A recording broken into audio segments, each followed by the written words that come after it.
ಸೇವಾ ಎಣಸಬಾರ್ದು ಎಷ್ಟು ಸಲ ಹೋಗಿವಿ. ಇದು ತಾಯಿ ಸೇವಾ ಎಣಸಬಾರ್ದು ಎಷ್ಟು ಸಲ ಹೋಗಿವಿ. ಮತ್ತು ಅಕಸ್ಮಾತ್ ಸ್ವಾತಂತ್ರ್ಯ ಸಿಕ್ತಂದ್ರೆ ಮುಂದೆ ನೀವೇನಾಗಬೇಕಂತೀರಿ? ಅಲ್ಲ, ಸ್ವಾತಂತ್ರ್ಯ ಸಿಕ್ಕ ಮೇಲೆ ಅಲ್ಲಿ ನಮ್ಮದೇನು ಕೆಲಸ ಐತಿ? ನಾವು ಶಾಲಿಗೆ ಹೋಗಿ ಮಕ್ಕಳ ಎದೆಯಾಗ ಭಾರತದ ರಾಷ್ಟ್ರ ಪ್ರೇಮ ತುಂಬೋ ಕೆಲಸ ಮಾಡ್ತೀನಿ. ಇದು ಅಪೇಕ್ಷಾ ರಹಿತ ಜೀವನ ಐತಿ. ಮನುಷ್ಯ ಹಿಂಗೆ ಬದುಕುವುದಷ್ಟೇ. B choiceless. ಆಯ್ಕೆ ಬೇಡ ಇಲ್ಲಿ. ಆಯ್ಕೆ ಸಂಘರ್ಷವನ್ನು ಕೊಡ್ತೈತಿ. ಸಮರ್ಪಣೆಯಿಂದ ಬದುಕುವುದಷ್ಟೇ. I surrender my will to thy will with love.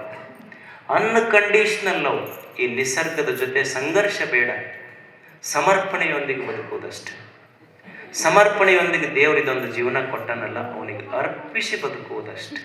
ಒಮ್ಮೆ ಕಷ್ಟ ಬರ್ತದೆ, ಒಮ್ಮೆ ಸುಖ ಬರ್ತದೆ.